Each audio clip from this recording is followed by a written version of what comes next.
Okay. Core జాబ్‌కి సంబంధించి notes అంతా కంప్లీట్ అయిపోతుంది మెల్లగా. సో, ఆల్రెడీ చాలా వరకు ఇచ్చేసాం. పాలిటీ కూడా రేపు కంప్లీట్ అయితది. సో, పాలిటీ మొత్తం నోట్సు రేపు గ్రూప్‌లో పెట్టేస్తాం. సో, ఈలోగా కరెంట్ అఫైర్స్ చెప్పండి అంటున్నారు. సో, కరెంట్ అఫైర్స్ నేను లాస్ట్ ఇయర్ అంటే 2024 జనవరి నుంచి స్టార్ట్ చేద్దాం అనుకున్నా. ఆల్రెడీ మార్చ్ వరకు, ఏప్రిల్ వరకు అయిపోయాయి. సో, మిగతా మంత్స్ కంప్లీట్ చేద్దామనే లోపు అంత అవసరం లేదు. జస్ట్ మాకు 2025 జనవరి నుంచి లాస్ట్ 6, 7 మంత్స్ నుంచి ఇవ్వండి అన్నారు. సో, నేను నవంబర్ నుంచి ఇద్దాం అనుకున్నా. సో, నవంబర్, డిసెంబర్ నుంచి జనవరి 2025 నుంచి రీసెంట్ కరెంట్ అఫైర్స్ వరకు అన్ని కంప్లీట్ చేసుకున్నాం. సో, దీంతో పాటు పాలిటీ చేస్తున్నా, ఎకనామీ నోట్స్ ఇస్తున్నా, తర్వాత ఏపీ ఎకనామీ నోట్స్ కూడా వస్తుంది. ఏపీ జాగ్రఫీకి సంబంధించి ఇంపార్టెంట్ పాయింట్స్తో కొంచెం నోట్స్ కూడా వస్తుంది. వెరీ ఇంపార్టెంట్ ఆ నోట్స్ అయితే. దాని తర్వాత ఏపీ హిస్టరీ కూడా ఇచ్చేస్తాం. సో, ఆల్మోస్ట్ ఈ మంత్ ఎండ్కి లేదంటే జూలై ఫస్ట్ వీక్లోగా మొత్తం కంటెంట్ మీ దగ్గర ఉంటుంది. సో, గ్రూప్లో చేరిన వాళ్ళందరికీ ఈ నోట్స్లన్నీ ఇచ్చేస్తున్నా. సో, ఓకే, ఇంకా లేట్ చేయకుండా కరెంట్ అఫైర్స్ చూద్దాం. సో, కరెంట్ అఫైర్స్లో భాగంగా మామూలుగా నవంబర్ అంటే మనకి నవంబర్ 26 ఏం జరిగింది, మనం రాజ్యాంగాన్ని తయారు చేసుకున్నాం కదా. సో, రాజ్యాంగాన్ని ఆమోదించిన రోజుగా దాన్ని గుర్తిస్తారు. సో, నవంబర్ 26 రాజ్యాంగ దినోత్సవంగా జరుపుకుంటారు అనమాట. సో, రాజ్యాంగ దినోత్సవం జరుపుకుంటున్నాం కదా. సో, రాజ్యాంగాన్ని ఆమోదించి నవంబర్ 26, 2024కి మనకి 75 సంవత్సరాలు గడిచిపోతుంది. సో, 75వ రాజ్యాంగ దినోత్సవంగా నవంబర్ 26, 2024న ఢిల్లీలో సంవిధాన్ సెంట్రల్ హాల్లోన కార్యక్రమాలు జరుపుకున్నామట. సో, అందులో భాగంగా రాష్ట్రపతి ద్రౌపది ముర్ము గారు ప్రసంగించారు. ఇందులో భాగంగా 2 పుస్తకాలని విడుదల చేశారు. సో, ఆ పుస్తకాలు దేని గురించి అంటే రాజ్యాంగాన్ని ఎలా రచించారు, దానికోసం వాళ్ళు చేసిన ప్రాసెస్ ఏంటి, వీటిని వివరిస్తూ 2 పుస్తకాలు విడుదల చేశారనమాట. సో, ఆ పుస్తకాల పేర్లు ఇంపార్టెంట్ చూడండి. Making of the constitution of India A glimpse అనేది ఒకటి, making of constitution of India it's glorious journey అనేది ఇంకొకటి. ఈ 2 పుస్తకాలని విడుదల చేశారు. దీంతో పాటు 75 రూపాయలు ఒక వెండి నాణ్యాన్ని విడుదల చేశారనమాట. మనకి రూపాయి కాయిన్స్ ఉంటాయి కదా. సో, అలాగా 75 రూపాయల కాయిన్ని విడుదల చేశారనమాట. సో, వెండి నాణ్యాన్ని రిలీజ్ చేశారు. దీంతో పాటు మనకి మైథిలి, సంస్కృత భాషల్లో కూడా రాజ్యాంగాన్ని విడుదల చేశారనమాట. అంటే ట్రాన్స్లేట్ చేస్తారు కదా. మనకి ముందు ఇంగ్లీష్లో రచించారు, తర్వాత హిందీలో రచించారు, తర్వాత మిగతా దేశ భాషల్లో కూడా ట్రాన్స్లేట్ చేస్తున్నారు కదా. ఇలాగా మైథిలి, సంస్కృత భాషల్లో కూడా భారత రాజ్యాంగాన్ని ట్రాన్స్లేట్ చేశారనమాట. సో, అఫీషియల్గా ఒక వెబ్సైట్ని కూడా క్రియేట్ చేశారు భారత రాజ్యాంగం కోసం. సో, రాజ్యాంగ వెబ్సైట్ వచ్చేసి ఇది constitution75.com. సో, దీంట్లో మన రాజ్యాంగం సంబంధించిన అన్ని విషయాలు పొందుపరుస్తారు. సో, నెక్స్ట్ మనకి ప్రపంచ చెస్ ఛాంపియన్షిప్ 2024 అండి. మామూలుగా ఫిడే అనేది అంతర్జాతీయ చెస్ సమాఖ్య అంటారు దీన్ని. సో, 18వ ఛాంపియన్షిప్ విజేత వచ్చేసి దొమ్మరాజు గుకేష్. ఈయన తమిళనాడుకు చెందిన వ్యక్తి. సో, 18 ఏళ్ళకే ఈ ప్రపంచ చెస్ ఛాంపియన్షిప్ని గెలిచాడు అనమాట. ఈయన 12 ఏళ్ళకి గ్రాండ్ మాస్టర్ హోదాను పొందాడు. సో, గ్రాండ్ మాస్టర్ అంటే తెలుసు కదా, చెస్లోన కొన్ని పాయింట్స్ ఉంటాయి. సో, ఆ పాయింట్స్ సాధించిన వాళ్ళకి గ్రాండ్ మాస్టర్గా హోదా ఇస్తారన్నమాట. ఇప్పటి వరకు 86 మంది భారత్ నుంచి గ్రాండ్ మాస్టర్లు ఉన్నారు. సో, ఈ ప్రపంచ చెస్ ఛాంపియన్షిప్ ఎప్పుడు జరిగిందంటే 2024 నవంబర్ 25 నుంచి డిసెంబర్ 12 వరకు సింగపూర్లో జరిగింది. సో, ఎవరి మీద ఈయన గెలిచాడు అంటే చైనా గ్రాండ్ మాస్టర్ డింగ్ లిరెన్తో లాస్ట్ మ్యాచ్ గెలిచి ఈయన గెలిచాడు అనమాట. సో, 18 సంవత్సరాలకే అతి చిన్న వయసులో ప్రపంచ చెస్ ఛాంపియన్షిప్, అది క్లాసికల్ ఫార్మేట్లో ప్రపంచ చెస్ ఛాంపియన్షిప్ గెలిచిన మొదటి భారతీయుడిగా ఈయన నిలిచామన్నమాట. సో, మొదటి భారతీయుడే కదా ప్రపంచంలోనే 18 ఏళ్ళకే ప్రపంచ చెస్ ఛాంపియన్షిప్ గెలిచిన వ్యక్తిగా మనకి గుకేష్ అని ఆయన నిలిచాడు అనమాట. సో, ప్రపంచ క్లాసిక్ చెస్ ఛాంపియన్షిప్ విజేతగా 2వ భారతీయుడు ఆయన. సో, మొదటైతే మనకి విశ్వనాథ్ ఆనంద్ అని తెలుసు కదా. సో, ఆయన 5 సార్లు గెలిచాడు అనమాట. సో, 5 సార్లు వరుసగా కాదు. సో, 5 సార్లు ప్రపంచ చెస్ ఛాంపియన్షిప్గా గెలిచిన విశ్వనాథ్ ఆనంద్ తర్వాత 2వ భారతీయుడిగా మనకి దొమ్మరాజు గుకేష్ ఉంటాడు. సో, ఇది చాలా ఇంపార్టెంట్, గుర్తుపెట్టుకోండి. నెక్స్ట్ మనకి PSLV C-19 రాకెట్ ప్రయోగం 2024 డిసెంబర్ 5న మనకి ఇప్పుడు సపరేట్ జిల్లాలు అయ్యాయి కాబట్టి, ఇంతకుముందు నెల్లూరులో ఉండేది ఇప్పుడు తిరుపతి జిల్లాకి చేంజ్ చేశారు. సో, అంటే జిల్లా మారింది అంతే. సో, దాన్ని చేంజ్ చేయలేదు. సో, నెల్లూరు జిల్లాలో ఉండే ప్రాంతం ఇప్పుడు తిరుపతి జిల్లాలోకి వచ్చింది కాబట్టి, తిరుపతి జిల్లాలోని సతీష్ ధావన్ స్పేస్ సెంటర్ నుంచి యూరోపియన్ స్పేస్ ఏజెన్సీ ESA అంటారు కదా. సో, యూరోపియన్ స్పేస్ ఏజెన్సీకి చెందిన project for on board autonomy అంటే ప్రోబా 3 అంటారు దీన్ని. సో, ప్రోబా 3 ప్రయోగాన్ని జరిపించారన్నమాట. ఈ ప్రోబా 3 ప్రయోగం ఎందుకోసం చేస్తారంటే, మనకి సూర్యుడికి 3 పొరలు ఉంటాయి కదా. సో, లోపల క్రోమోస్పియర్, ఫోటోస్పియర్, తర్వాత కరోనా అని 3 పొరలు ఉంటాయి కదా. సో, బయటి పొర వచ్చేసి కరోనా అనమాట. ఈ కరోనా గురించి అధ్యయనం చేయడానికి ఈ ప్రయోగాన్ని చేశారు. సో, దీన్ని యూరోపియన్ స్పేస్ ఏజెన్సీ తయారు చేస్తే మన పిఎస్ఎల్వి C-59 రాకెట్ ద్వారా షార్ నుంచి ప్రయోగించారనమాట. సో ఇది వచ్చేసి మనకి ఆదిత్య L1 ఉంది కదా, సో ఆదిత్య L1తో కలిసి పనిచేస్తుంది. సో ఇది వచ్చేసి షార్ నుంచి 95వ ప్రయోగం, అంటే సతీష్ ధవన్ స్పేస్ సెంటర్ నుంచి ప్రయోగించిన 95వ ప్రయోగం. దాంతోపాటు పిఎస్ఎల్వి రాకెట్ ఉంటుంది కదా, సో పిఎస్ఎల్వి రాకెట్ ద్వారా ప్రయోగించిన 61వ ప్రయోగం అనమాట. నెక్స్ట్ జీశాట్ N2 ప్రయోగం, ఇది వచ్చేసి 2024 నవంబర్ 19 జరిగింది. సో ఇక్కడ అంటే రివర్స్ అనమాట. సో మన జీశాట్ N2 శాటిలైట్ని అమెరికాకు చెందిన స్పేస్ ఎక్స్ సంస్థ ఫాల్కన్ 9 రాకెట్ ద్వారా అమెరికాలోని కేప్ కెనరవల్ నుంచి లాంచ్ చేశారనమాట. సో ఇది వచ్చేసి ఒక కమ్యూనికేషన్ శాటిలైట్. దీని ద్వారా మనకి బ్రాడ్బ్యాండ్ సేవలు అనేవి ఎక్కువ అవుతాయి అనమాట. ఇంకా అంటే మన కమ్యూనికేషన్ ఇంకా పెంచుకోవడానికి దీన్ని ప్రయోగించారు. నెక్స్ట్ G20 సమావేశాలు. సో G20 సమావేశాలు G19 వచ్చేసి లాస్ట్ ఇయర్ 2023 ఢిల్లీలో జరిగిందండి. ఇది G20 19వ సమావేశం. ఇది వచ్చేసి నవంబర్ 18-19 మధ్యన బ్రెజిల్లోని రియో డి జనరోలో జరిగిందనమాట. సో దీని థీమ్ కూడా important, building A just world and A sustainable planet అని థీమ్ అనమాట. సో థీమ్స్ అడుగుతారు, థీమ్స్ గుర్తుపెట్టుకోండి. నెక్స్ట్ దీన్ని ఎవరు ప్రారంభ ఉపన్యాసం ఇస్తారు కదా, సో ఫస్ట్ స్పీచ్ ఇచ్చేవాళ్ళు ఆయన వచ్చేసి బ్రెజిల్ అధ్యక్షుడు, అడగచ్చు చెప్పలేం. సో బ్రెజిల్ అధ్యక్షుడు వచ్చేసి లూలా డా సిల్వా. తర్వాత మన మోదీ గారు దీని గురించి ప్రసంగించారని కూడా అడగచ్చు. సో ఆకలి పేదరికం పైన మనం చేసే ఫైట్ గురించి ఆయన ప్రసంగించారనమాట. దీంతో పాటు సోషల్ ఇన్క్లూషన్ అనే టాపిక్ పైన కూడా ప్రసంగించారు. ఇంకా 1999లో ఏర్పాటైంది అనమాట ఈ G20 అనేది. సో 1999లో 20 దేశాలు అంటే మనకి యూరోపియన్ యూనియన్ ఉంటుంది, మనకి ఆఫ్రికన్ యూనియన్ ఎలా ఉంటుందో యూరోపియన్ యూనియన్ కూడా అలాగే ఉంటుంది. యూరోపియన్ యూనియన్ అంటే ఏంటంటే యూరోప్ ఖండంలో ఉండే దేశాలన్నీ కలిసి ఒక యూనియన్గా ఫామ్ అవుతాయి అనమాట. సో ఆ యూరోపియన్ యూనియన్తో పాటు మిగతా 19 దేశాలన్నీ కలిపి G20 దేశాలుగా పిలుస్తారు అనమాట. సో ఈ G20 అనేది 1999లో స్టార్ట్ అయింది. సో లాస్ట్ ఇయర్ అంటే 2023లో ఢిల్లీలో జరిగింది. 2025లో ఎక్కడ జరుగుతుంది అంటే దక్షిణాఫ్రికాలో జరుగుతుంది. ఇది నవంబర్-డిసెంబర్ టైంలో జరుగుతుంది, మోస్ట్లీ నవంబర్లో జరుగుతుంది. సో ఇది గుర్తుపెట్టుకోండి, G20 సమావేశాలు చాలా ఇంపార్టెంట్. నెక్స్ట్ ప్రపంచ ధ్యాన దినోత్సవం. So meditation day, world meditation day అంటారు. సో డిసెంబర్ 21న ప్రపంచ ధ్యాన దినోత్సవంగా జరుపుకోవాలని ఐక్యరాజ్య సమితి నిర్ణయించింది అనమాట. సో మనకి భారత్తో పాటు కొన్ని దేశాలన్నీ కలిసి ఒక ప్రపంచ ధ్యాన దినోత్సవం, ధ్యానం చేయడానికి కూడా ఒక దినోత్సవాన్ని డెడికేట్ చేయాలనే ఉద్దేశంతోన భారత్తో కలిసి కొన్ని దేశాలు ఐక్యరాజ్య సమితికి ఒక తీర్మానాన్ని ప్రతిపాదిస్తాయన్నమాట. ఆ తీర్మానాన్ని డిసెంబర్ 6వ తేదీన ఏకగ్రీవంగా ఐరాస అనేది ఆమోదించింది.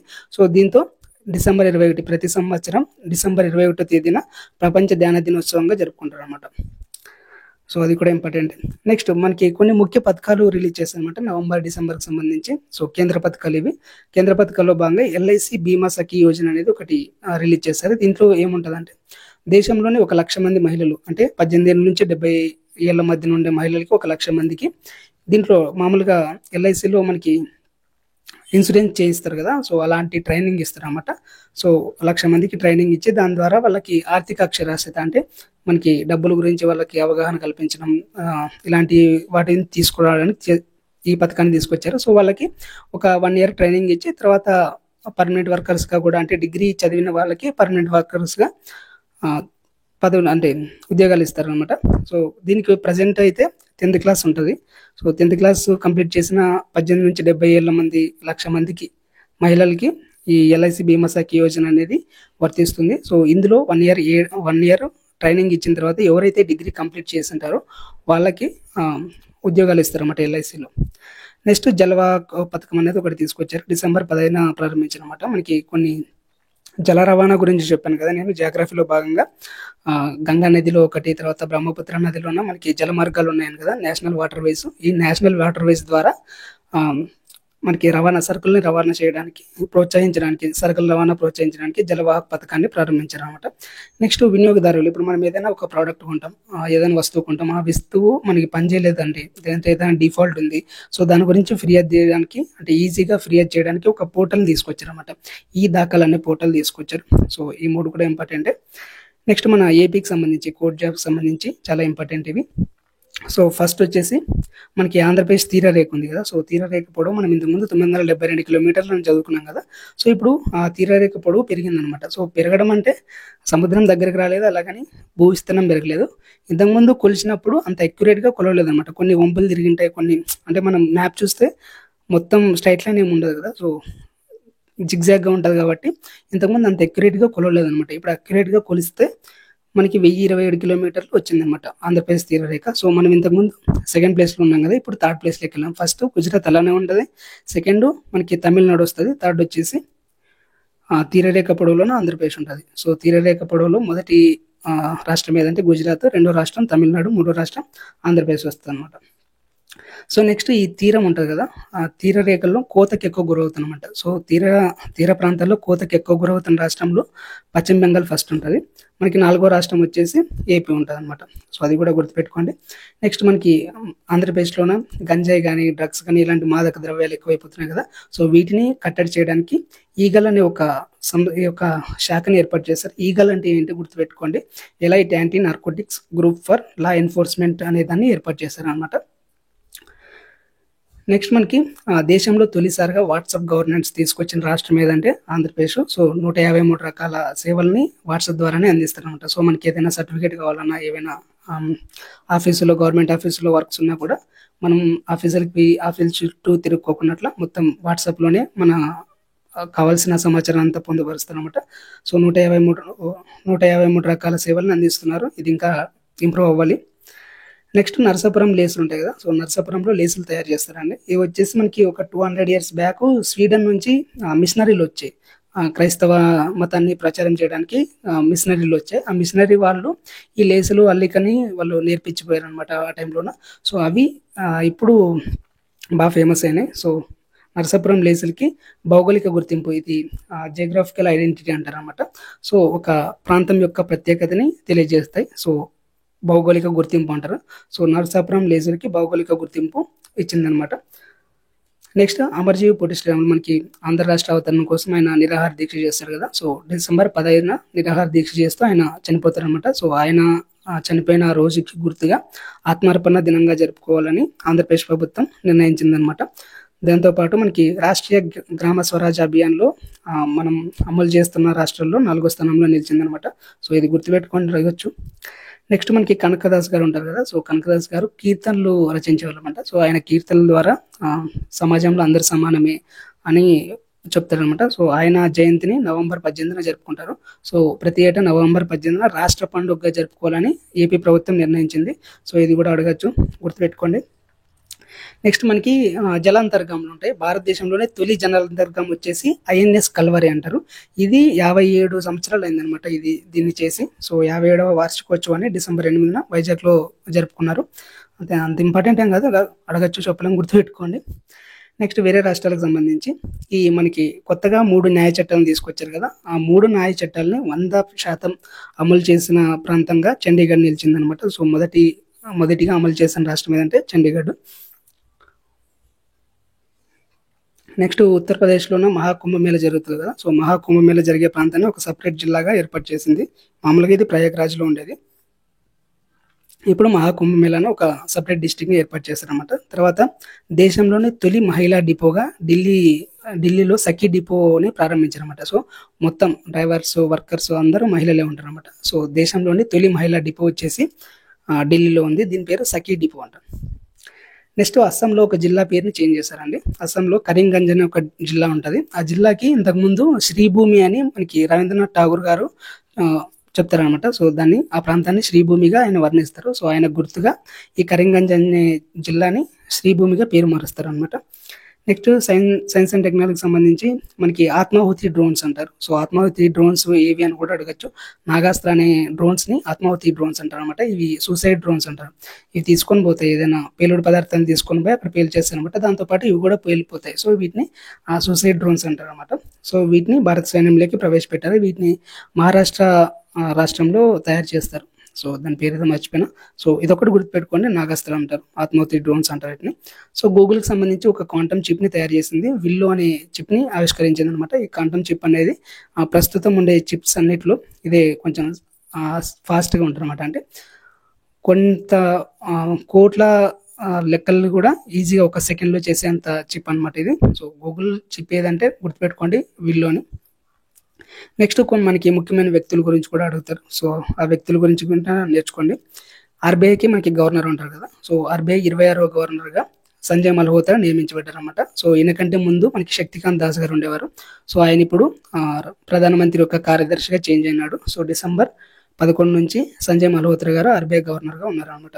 నెక్స్ట్ మనకి బ్రహ్మోస్ ఉంది కదా. సో బ్రహ్మోస్ అనేది ఒక మిసైల్ కదా. సో బ్రహ్మోస్ మిసైల్ని రష్యా, ఇండియా ఇద్దరు కలిసి తయారు చేస్తున్నారు కదా. సో ఆల్రెడీ తయారు చేశారు, దాంట్లో ఇంకా డెవలప్మెంట్ జరుగుతాయి కదా. సో దానికి కొత్త డైరెక్టర్ జనరల్గా జయతీర్థ జోషి అని ఆయన నియమించబడ్డారు అనమాట. దీంతో పాటు మనకి ఫోర్బ్స్ జాబితా ఇస్తారు. ఫోర్బ్స్ జాబితాలోన అత్యంత శక్తివంతమైన వ్యక్తుల గురించి విడుదల చేస్తారన్నమాట. అందులో భాగంగా ఫోర్బ్స్లో అత్యంత శక్తివంతమైన మహిళా జాబితాలోన 6సారి నిర్మలా సీతారామన్ గారికి చోటు దక్కిందనమాట. సో ఇది కూడా గుర్తుపెట్టుకోండి, అంత ఇంపార్టెంట్ కాకపోయినా కూడా అడగచ్చు చెప్పలేం.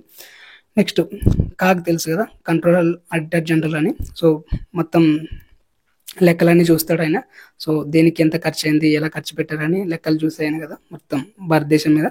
సో 15వ కాగ్గా ఆంధ్రప్రదేశ్కి చెందిన తొలి వ్యక్తి, అంటే ఆంధ్రప్రదేశ్ నుంచి ఫస్ట్ కాగ్ అనమాట ఈయన. సో సంజయ్ మూర్తి గారిని నియమించారు. నవంబర్ 12న నియమించారన్నమాట. ఈయన 3 years పాటు ఉంటాడు. నెక్స్ట్ కొన్ని అవార్డ్స్లోన జల సంరక్షణ ద్వారా గ్రామీణ అభివృద్ధికి కృషి చేసిన వ్యక్తులకి ఇస్తారన్నమాట ఒక అవార్డుని. సో గ్లోబల్ ట్రాన్స్పర్సనాలిటీ అవార్డు అంటారు. 2024 సంబంధించి ప్రకాశం జిల్లాకు చెందిన ప్రి రాజశేఖర్ రాజు అని ఆయన అందుకున్నాడు అనమాట. సో అవార్డ్స్ గురించి చాలా ఇంపార్టెంట్. అందులోనూ మనకి కోర్ట్ జాబ్ సంబంధిస్తుంది కాబట్టి ఏపీకి సంబంధించిన అవార్డ్స్ ఎక్కువ అడిగే ఛాన్స్ ఉంది కాబట్టి అడగచ్చు, చెప్పలేం, గుర్తుపెట్టుకోండి.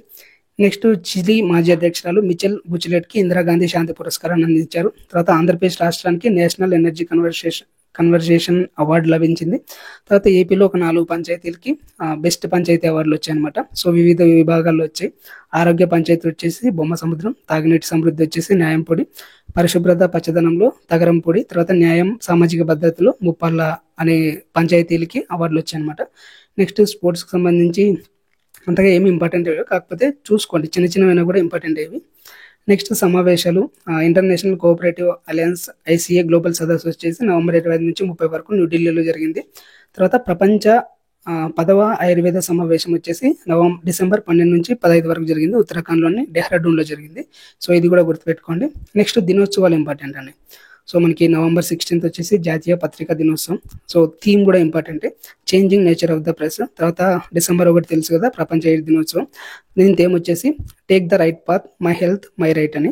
తర్వాత డిసెంబర్ 5 వచ్చేసి ప్రపంచ మృత్తికా దినోత్సవం. థీమ్ వచ్చేసి caring for soil measure, monitor and manage అనే థీమ్తో నిర్వహించారన్నమాట. తర్వాత డిసెంబర్ 10 వెరీ వెరీ ఇంపార్టెంట్, ప్రపంచ మానవ హక్కుల దినోత్సవం. దీని థీమ్ వచ్చేసి hour rights our future and right now అనే థీమ్తో నిర్వహించారనమాట.